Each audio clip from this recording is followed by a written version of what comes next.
Good morning. Today's topic of discussion is organizational setup of the English company's factories or settlement in India.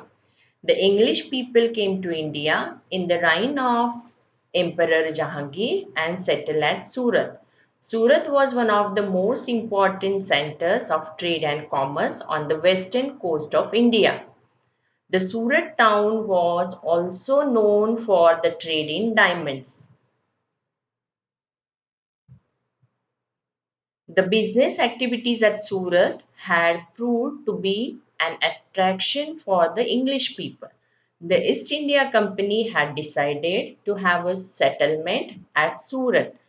To carry on its trade effectively, the company needed to establish a few factories. A factory means a place consisting of officers' residences for company's employees and spacious warehouses for storage of the goods, but not an establishment of manufacturing goods with machinery. The British traders considered Surat as the most suitable place for establishing a factory. The business of the company was trade in spices, and for this purpose, the company needed a factory for processing of spices. Hence, such early establishments of the company in India were termed as factories. The first of such factories of the English company in India was at Surat. In those times, Surat was a good international port besides an international commercial center and also populous town within the Mughal emperor. These factories served as the basis for the growth and expansion of the British power in India.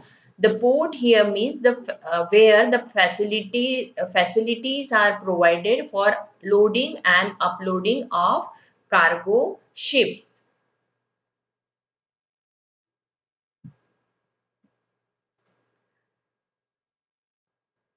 So East India Company had decided to have a settlement at Surat, and Surat was under the control of Portuguese and Dutch. The East India Company had applied to the Mughal emperor to have some footing in Surat. However, there was business rivalry amongst the British and the Portuguese.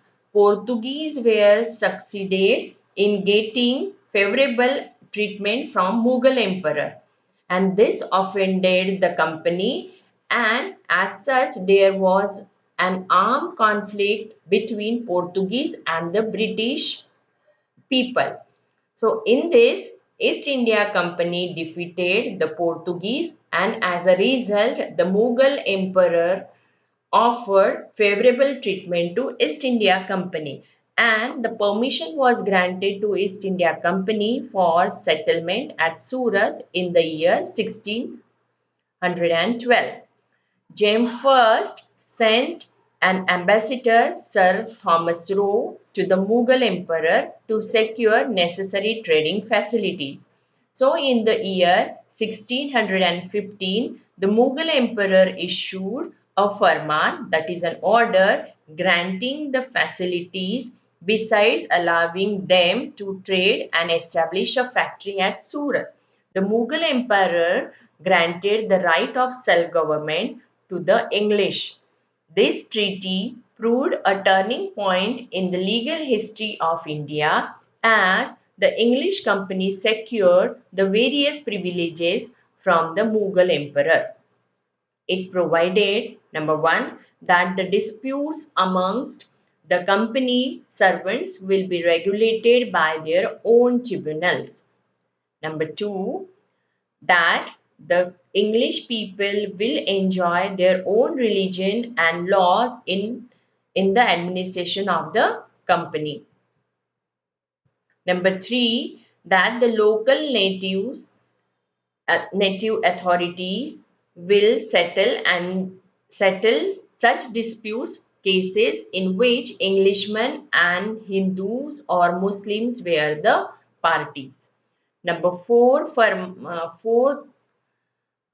that the Mughal governor or Qazi of the relevant place will protect the English people from all sorts of oppression and injuries. Injuries म्हणजे हानी आणि operation म्हणजे आक्रमण.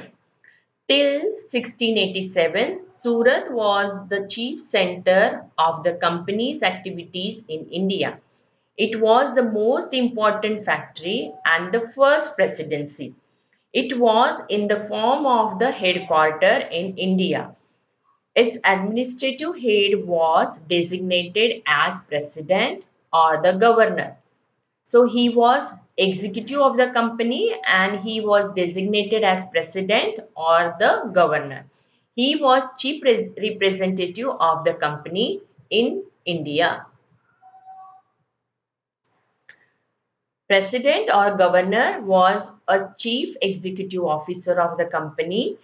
They were also having, apart from executive authority, they were also having judicial authority over English people as the Mughal emperor allowed them to be governed by their own laws.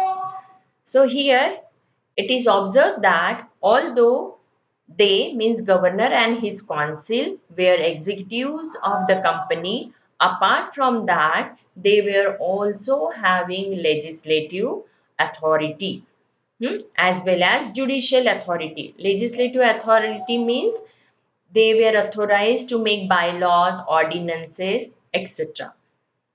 Most of the judicial power was vested in the executive. So here you can see that executive, legislative and judicial power were concentrated in one hand, that is governor and his council. Thus, the president and his council constituted a court to decide all types of disputes between Britishers inter se. Inter se means between themselves or among the Britishers, accordance with their own laws. The president and council exercise criminal jurisdiction and inflicted penalties on offenders. The factory had those days, the factory had rudimentary, that is, the factory was in primary or undeveloped stage. So the factory had rudimentary administrative and judicial setup in those days. In all these cases, the English legal principles were supposed to be applied, but the president and the member of the council were mere traders and not lawyers. So they were not lawyers, but they were, the purpose was to carry on trade, and therefore they were not lawyers but they were traders, and ignorant of the laws they decided the cases not by applying the principles of English law but in accordance with their sense of justice and fair play. The chief officers of the company were essentially adventurers म्हणजे साहसी and not gentlemen.